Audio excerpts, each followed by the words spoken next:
Tragedy and Hope, A History of the World in Our Time, by Carroll Quigley. Chapter 17. American Confusions, 1945 to 1950. Part C. Continued. John Bernini, who was to share the profits of Miss Bentley's book, was foreman of the grand jury which indicted Remington for perjury a few weeks later, May 1950, for testifying he had not been a communist. The evidence that he was, given before the grand jury, headed by Bernini, came from Miss Bentley. Perjury, however, requires two witnesses. Bernini obtained the second witness by browbeating Mrs. Remington into a statement that her former husband had told her that he paid dues to the Communist Party. To obtain this corroboration from the former Mrs. Remington, Bernini threatened her with contempt proceedings by making her believe, contrary to the truth, that the privilege against use of a wife's evidence did not apply to her after her separation from Remington in January 1947. This disgraceful procedure, which eventually led to Remington's conviction for perjury and to his death in prison by the hand of another prisoner, is indicative of Miss Bentley's attitude toward truth. To cover up her financial relationship with Bernini, when she was preparing to cooperate with him in the indictment of Remington, the book contract was redrawn, omitting Bernini's name. This was done, apparently, as a consequence of statements of two employees of Devon Adair who knew of the contract with Bernini's name. One was the woman who typed it. A new contract was drawn which did not contain Bernini's name, and the two employees left Devon Adair's employment. The book, published under the title Out of Bondage in 1951, pretended to be Miss Bentley's memoirs, but 2 years later, when an effort was made to use it against her in another judicial proceeding, she called it fiction. In addition to the distorting influence of profit, the story of the communist threat to the United States was also confused and manipulated for partisan motivations. When the wholesale revelations of ex-communists began in 1947, the New Deal and its successor had been in the White House for more than 14 years. The Republicans, especially the congressional delegations, were prepared to do almost anything to destroy the reputation of President Truman and the memory of Franklin Roosevelt in order to win the presidential election of 1948. They were offered a great opportunity to do so when the Republicans won control of both houses of Congress in the congressional election of 1946. This effort was spearheaded in 1947 and 1948 by the House Committee on Un-American Activities, whose antics over previous years had already shown large-scale disregard of the rules of good procedure, fair treatment, and unbiased investigation.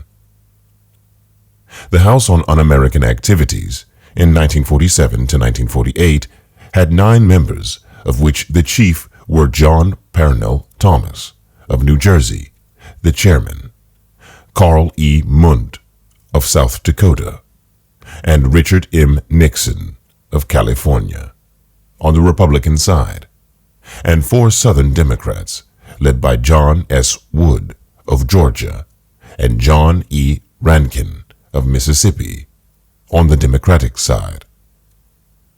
The value of the publicity gained by the committee in these 2 years may be judged from the fact that it carried both Mundt and Nixon to the Senate in 1948 and 1950, and the latter to the vice presidency and close to the presidency itself in 1952 and 1960.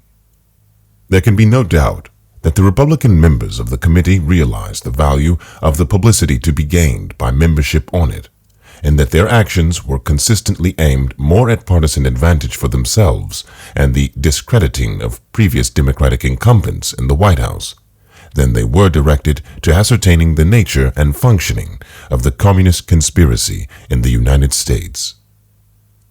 Other legislative committees occasionally copied these tactics. It was this partisan, rather than investigatory bias, in the behavior of such committees which reduced so much of this investigation of communism into personal vendettas, such as those between Hiss and Chambers, between Remington and Bentley, and between Latimer and Boudin's. In these battles of personalities, charges and countercharges flew about so freely at hearings, in the press, over the airwaves, and occasionally in judicial proceedings, that the truth cannot now be ascertained. There can be no doubt that falsehood and even perjury were to be found on both sides. What is equally regrettable is that numerous other accused communists, both in government and out, whose names were given to these committees on the same basis and sometimes in the same breath as Hiss, Remington, or Latimer, were almost totally ignored and lost in the personal controversies aroused over these three, largely because of the partisan handling of the investigatory committees. These revelations began in January and February 1947, when Boudin's identified Gerhard Eisler as a communist leader in the United States. Within a few weeks, President Truman gave the investigators a prime weapon when he issued an order, March 21, 1947, requiring a loyalty oath from all government workers. The significance of this was that any communists in the government could be prosecuted for perjury unless they had admitted the fact. In the course of the summer, the FBI arrested a half-dozen individuals at various times and announced that they had stolen vital atomic bomb secrets from the heart of the atomic bomb project at Los Alamos. This alarming news was reinforced by a number of press releases from the House on Un-American Activities Committee. When the accused were brought to trial, however, it developed that they had been guilty of insignificant and technical infractions of the law, such as taking snapshots of each other while serving as soldiers at Los Alamos, or pilfering of government property there. Eventually, two were given suspended sentences, one was sentenced to 18 months, a fourth got 6 months, and a fifth paid a fine of $250. The original charges of atomic espionage were in headlines. The final disposition of the cases, if recorded at all, appeared as insignificant items on a back page, unconnected with atomic espionage. In February 1948, Representative Thomas, chairman of the House on Un-American Activities Committee, was seeking from the Congress the largest appropriations his committee had ever obtained. Apparently, to bolster this request, on the last day of the month, from his hospital bed he issued a 6-page report on Dr. Edward U. Condon, director of the National Bureau of Standards. Condon, one of the world's great authorities on quantum mechanics, had been attacked by Thomas for about a year, chiefly in press releases and in 2 articles in national magazines, apparently because of animosity over Condon's opposition to the Johnson-Mays bill for atomic energy control. The report of February 1948 said flatly, quote, "Dr. Condon is one of the weakest links in our atomic security." Closed quote. This charge was based on a mishmash of falsehoods, irrelevancies, and incorrect inferences. It was charged that Condon had obtained his job from the favor of Henry Wallace, then Secretary of Commerce, with the implication that Condon must be a left-winger if Wallace was.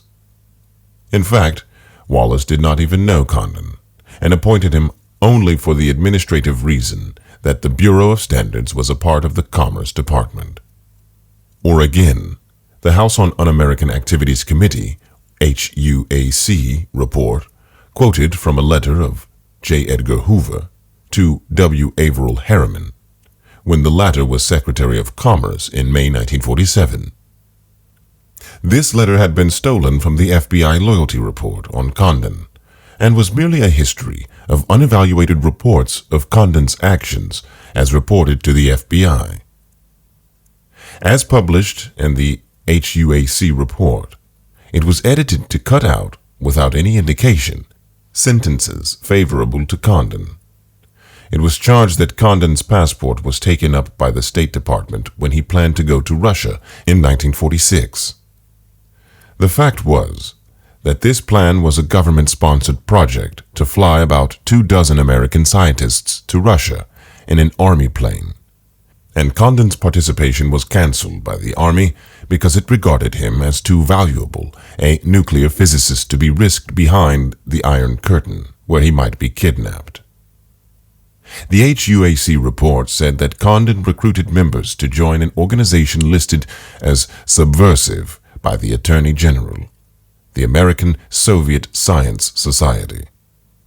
It later developed that this organization, which existed for the purpose of translating scientific reports from Russian to English using funds from the Rockefeller Foundation, had never been listed as subversive by the Attorney General, but on the contrary, had been encouraged by the United States government as a method of finding out what the Russians were doing in science. The HUAC had simply confused this society with an entirely different organization, which the Attorney General had listed. On this kind of evidence, the HUAC demanded Condon's removal from the government and ominously reported that the situation as regards Dr. Condon is not an isolated one. There are other government officials in strategic positions who are playing Stalin's game to the detriment of the United States. Condon's repeated requests for an opportunity to appear before the committee to refute its charges under oath were ignored. The committee, especially its chairman, continued to harass Condon, so that it was impossible for him to do his work in the Bureau of Standards. This was done by subjecting him to one loyalty investigation after another. Each takes a great deal of work by the FBI and the accused and requires months. These investigations, one after another, cleared Dr. Condon, but each clearance was followed by new charges and a new investigation. After the fourth clearance and the opening of a fifth investigation, Condon resigned from the government in 1954. This fifth investigation was demanded by Vice President Nixon, who seems to have felt that his original participation in the unjustified smearing of Condon 6 years before had to be sustained by continued persecution.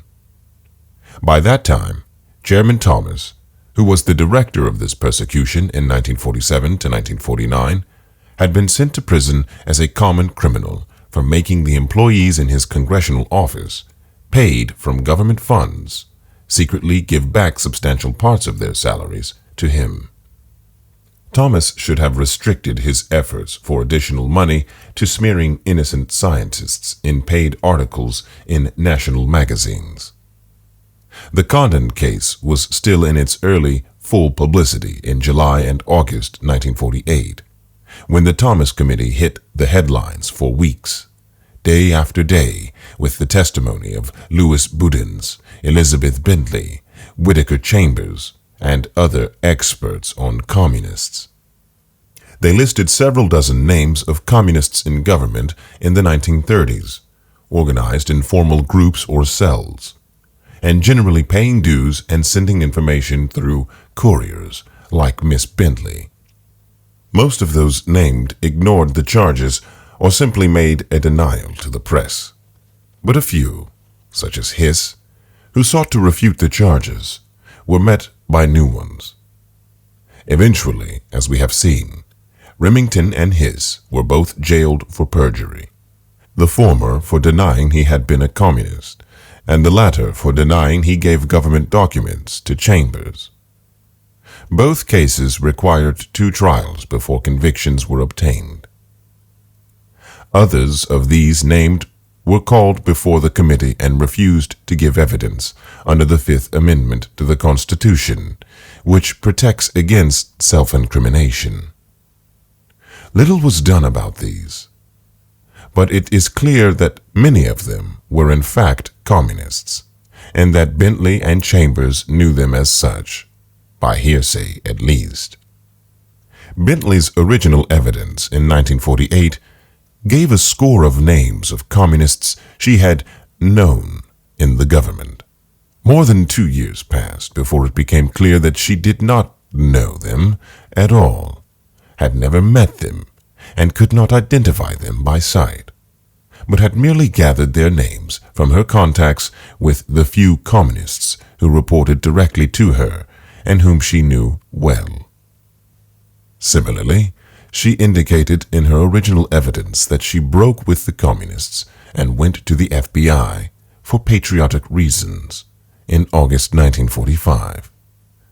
Only in 1953, when the Eisenhower administration was still trying to make a major issue of the communists in the New Deal, did Attorney General Brownell, in publishing a letter of J. Edgar Hoover, inadvertently reveal that Miss Bentley's revelations to it did not begin until November 8, 1945, the day after the newspapers revealed that Boudin's had been giving names.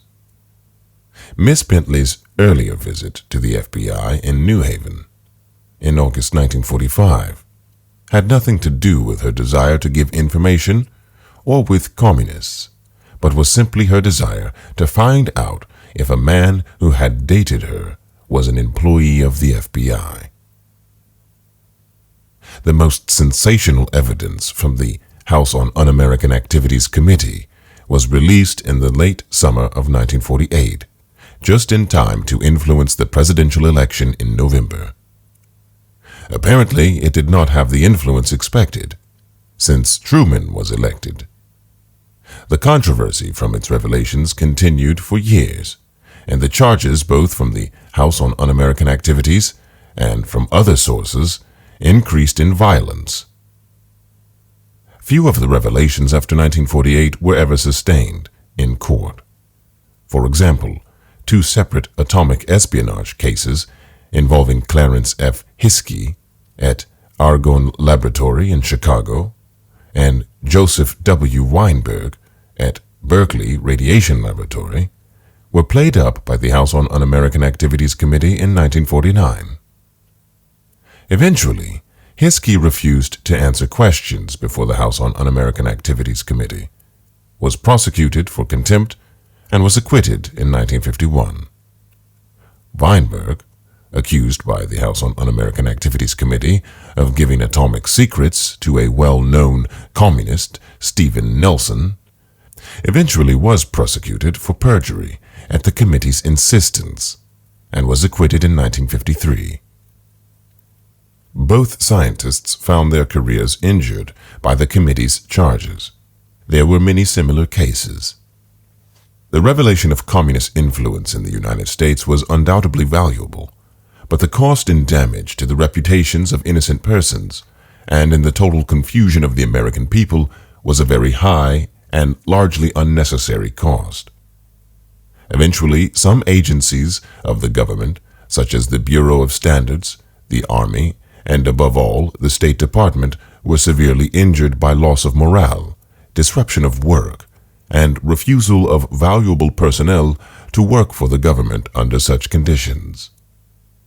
Much of this damage came from the efforts of Senator Joseph R. McCarthy, Republican, of Wisconsin, to prove that the State Department and the Army were widely infiltrated with communists, and from the efforts of the neo-isolationists and the China lobby to demonstrate that the Mao conquest of China was entirely due to the treasonable acts of communists and fellow travelers in the State Department and the White House. McCarthy was not a conservative, still less a reactionary. He was a fragment of elemental force, a throwback to primeval chaos. He was the enemy of all order and of all authority, with no respect or even understanding for principles, laws, regulations, or rules. As such, he had nothing to do with rationality or generality. Concepts, logic, distinctions of categories were completely outside his world. It is, for example, perfectly clear that he did not have any idea of what a communist was, still less of communism itself, and he did not care. This was simply a term he used in his game of personal power. Most of the terms which have been applied to him, such as truculent, brutal, ignorant, sadistic, foul-mouthed, brash, are quite correct, but not quite in the sense that his enemies applied them, because they assumed that these qualities and distinctions had meaning in his world as they did in their own. They did not, because his behavior was all an act.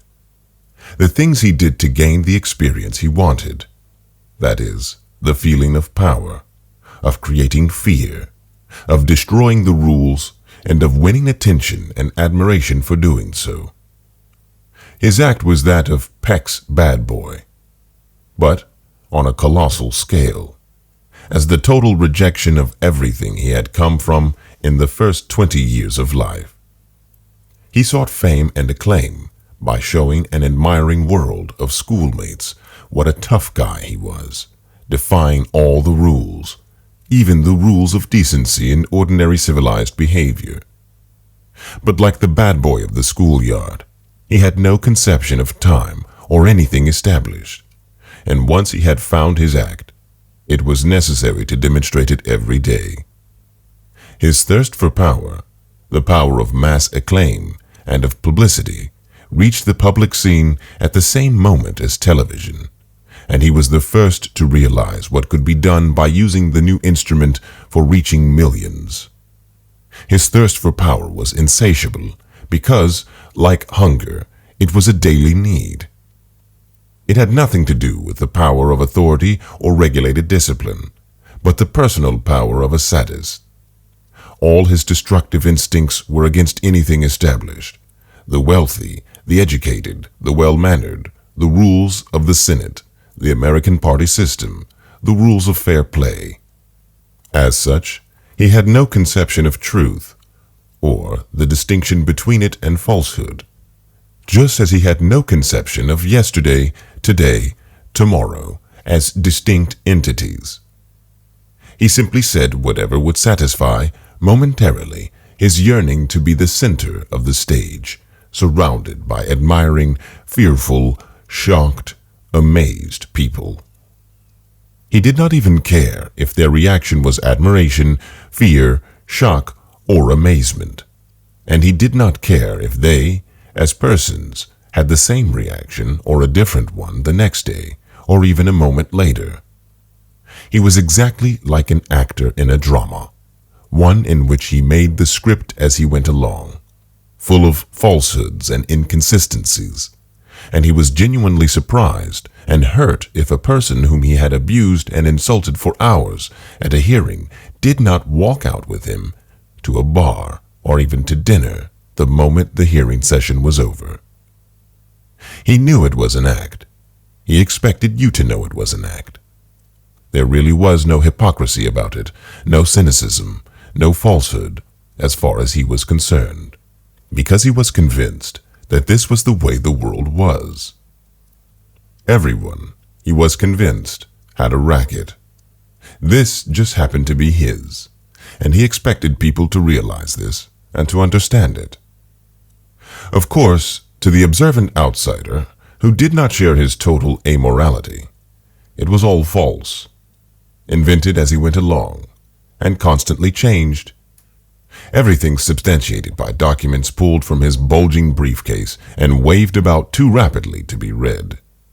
Mostly these documents had nothing to do with what he was saying. Mostly he had never looked at them himself.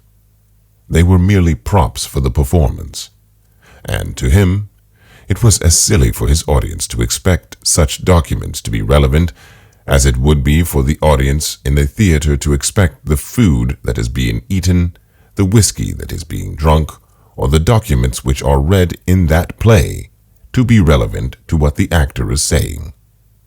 Like any actor who might be charged with inconsistency or with lying because what he says in one play is not compatible with what he says in another play, McCarthy was puzzled, offended, hurt, or amused. With him, every day, every hour was a different play. As a result, to the audience, nothing was consistent with anything else. He gave several different dates for his birth, and after 1945, never the correct one. November 14th, 1908. Every time he spoke or wrote of his war experience, the story was a different one, and with each version he became a larger, more nonchalant hero. Eventually, in 1952, when his power in Washington was at its height, and most of the government feared to draw his wrath, or even his attention, he intimidated the Air Force into awarding him the Distinguished Flying Cross, given for 25 combat missions. Although he had been a grounded intelligence officer who took occasional rides in planes. Since laws and regulations were, for McCarthy, non-existent, his business and financial affairs are, like his life, a chaos of illegalities. From 1935 to 1942, his gross income was less than $25,000. Yet during the 7 years, he put more than twice that into the stock market. When he was elected judge in 1939, one of his earliest decisions was appealed by the state to its Supreme Court, where it was found that McCarthy had destroyed those portions of the record in which he had justified dismissing the state's complaints. Shortly after he arrived in Washington as a new senator in 1947, he heard of Pepsi-Cola's difficulties with sugar rationing, accepted a $10,000 unsecured loan from Pepsi-Cola's lobbyist, and the next day opened an attack on sugar rationing. When this attack was successful, the same lobbyist endorsed a note for $20,000, which McCarthy used to cover his overextended bank account in Wisconsin. A year later, as the most active member of a joint congressional committee on housing, he gutted the public housing features out of the Taft-Ellender-Wagner housing bill in return for thousands of dollars in favors from the private housing lobby.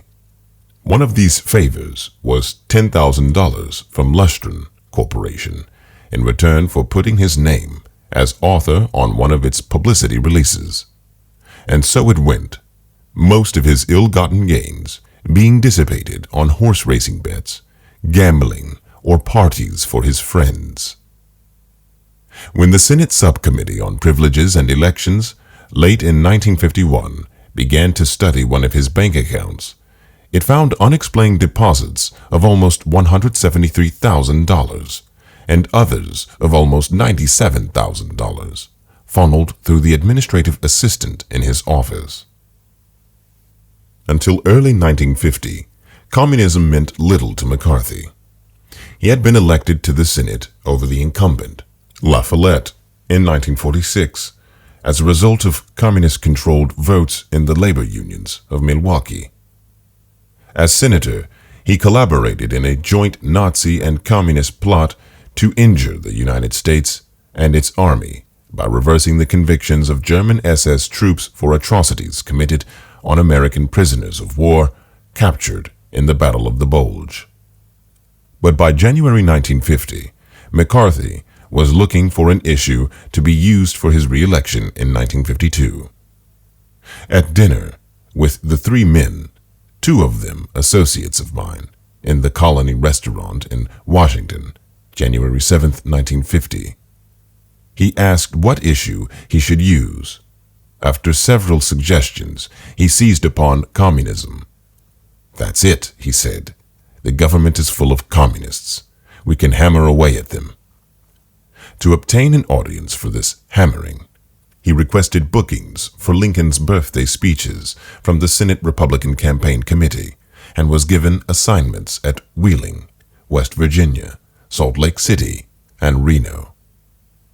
Without any real conception of what he was doing and without any research or knowledge of the subject, at Wheeling, on February 9th, McCarthy waved a piece of paper, copy of a 4-year-old letter from Brines to Representative Adolph Sabath, and said, While I cannot take the time to name all of the men in the State Department who have been named as members of the Communist Party and members of Aspiring, I have here in my hand a list of 205 that were known to the Secretary of State as being members of the Communist Party and who nevertheless are still working and shaping the policy of the State Department.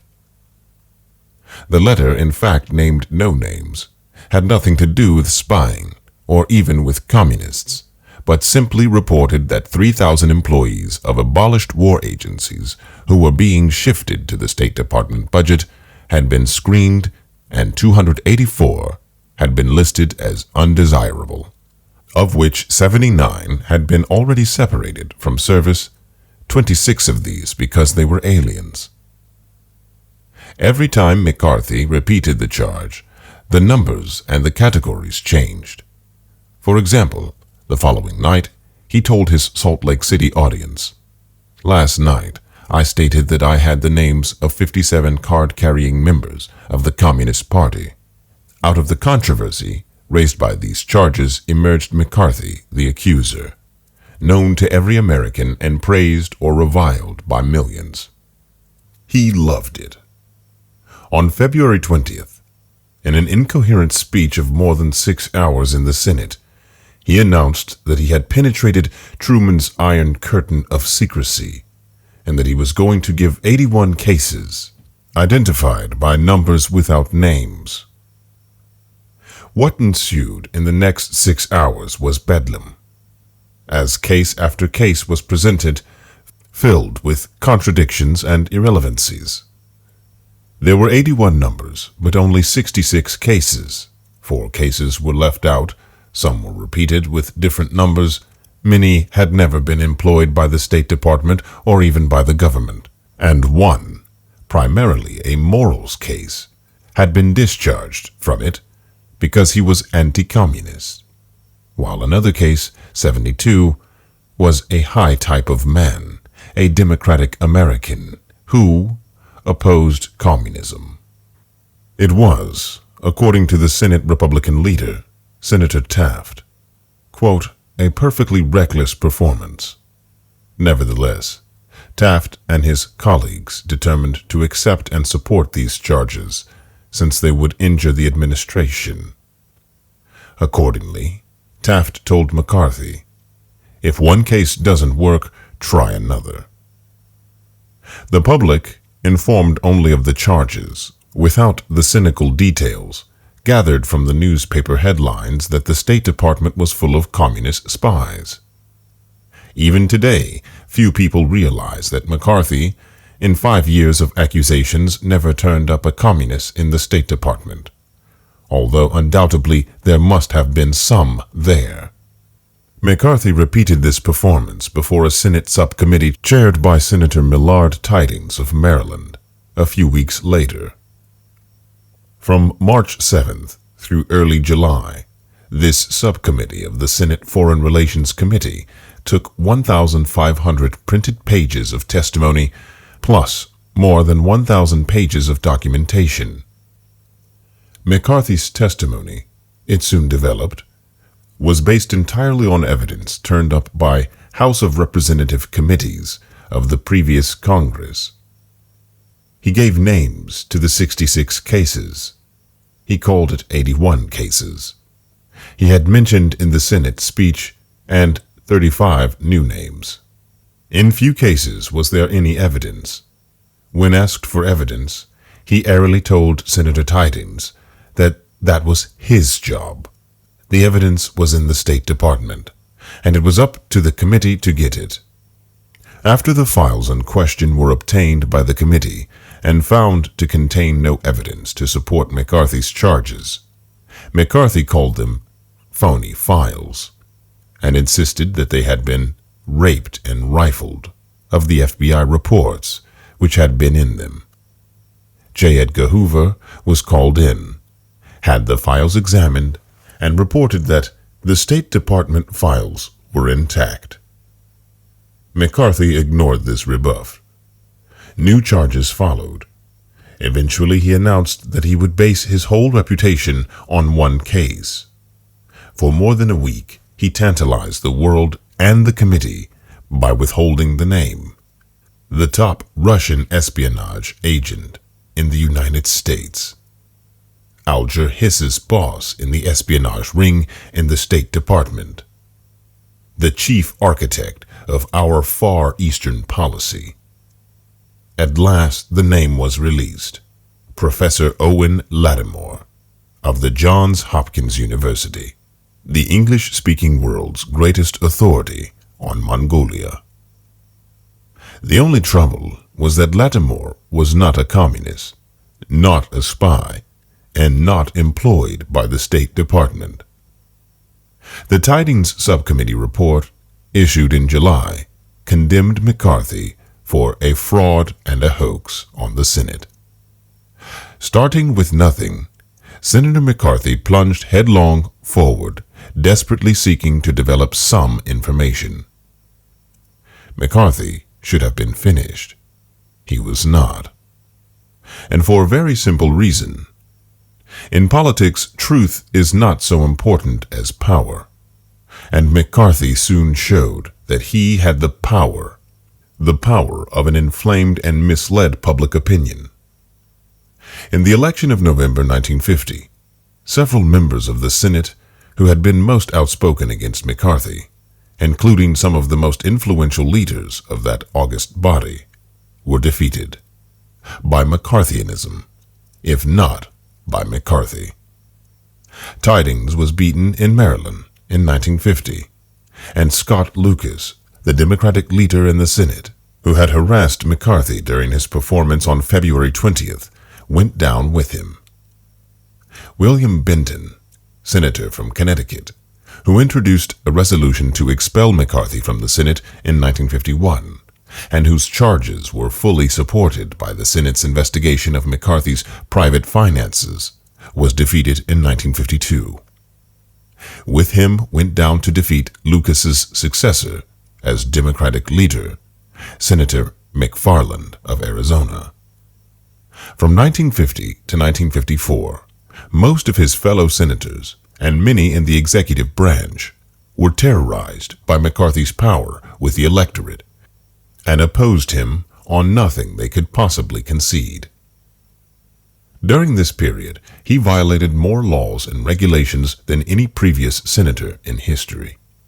Thousands of his secret supporters in the administration sent him information and misinformation, classified secrets, spite letters, anonymous notes. The Eisenhower administration at one time considered charging McCarthy himself with espionage, but did not have the courage. Much of this material was read by McCarthy over nationwide television broadcasts. When a reporter once said to him, "Isn't that a classified document?" McCarthy said, "It was. I just declassified it." It may be doubted that McCarthy's power to defeat his enemies was as great as they thought, but he encouraged these thoughts. Certainly, he defeated Tydings.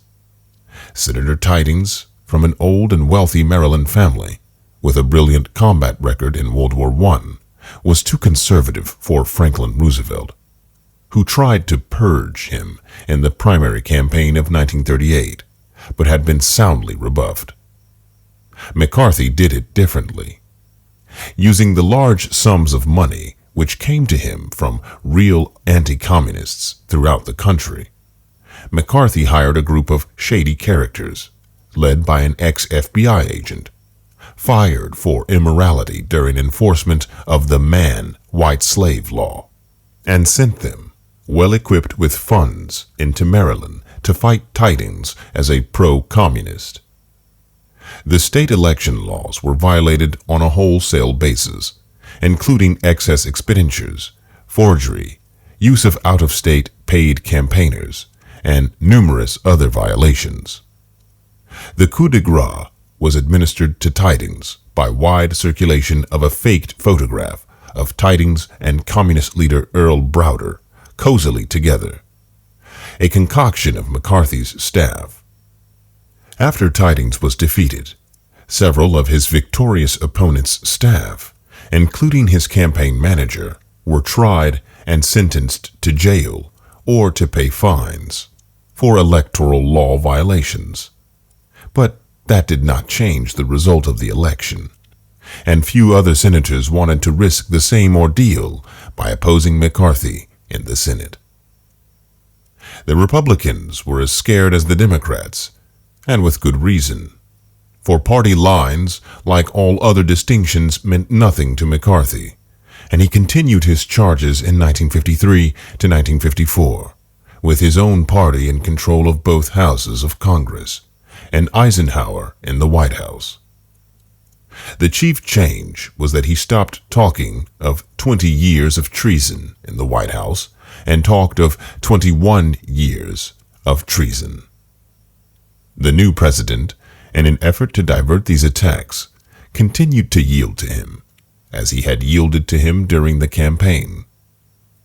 The administration was soon boasting that 1,456 federal workers had been separated in the first 4 months of the Eisenhower security program.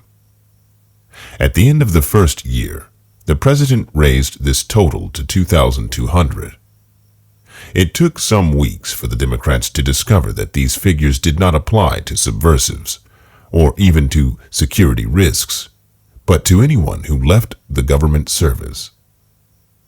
By the end of its first year, the new administration adopted completely McCarthy's refusal to be hampered by categories. Vice President Nixon said, "We're kicking the communists and fellow travelers and security risks out of the government by the thousands." It was soon clear that no known communists were kicked out, and that security risks included all kinds of persons, such as those who imbibed too freely at Washington's endless cocktail parties. A communist in the State Department would have been a prize among this motley group, but none was announced.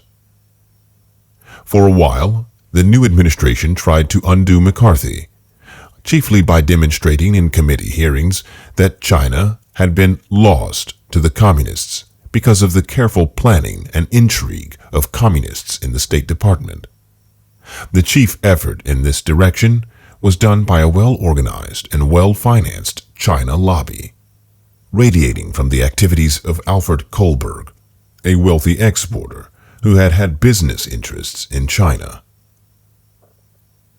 This group, with its allies such as McCarthy, mobilized a good deal of evidence that communists had infiltrated into various academic, journalistic, and research groups concerned with the Far East.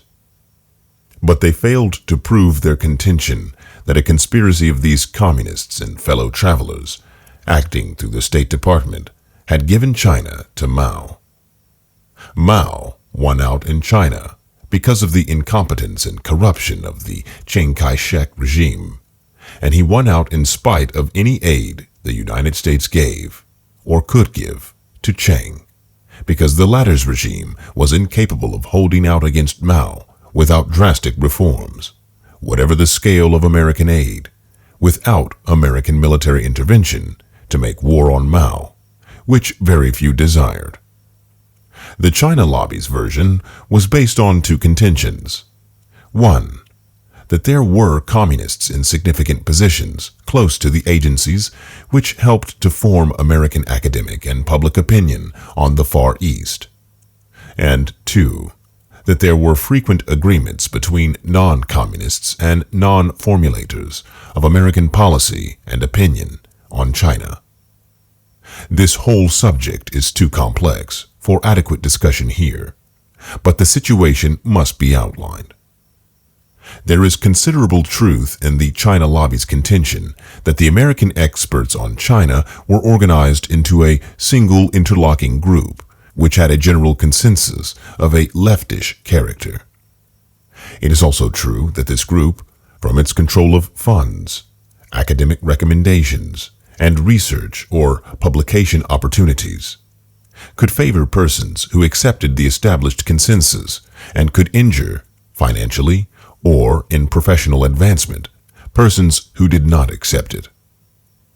It is also true that the established group, by its influence on book reviewing in the New York Times, the Herald Tribune, the Saturday Review, a few magazines, including the liberal weeklies, and in the professional journals, could advance or hamper any specialist's career.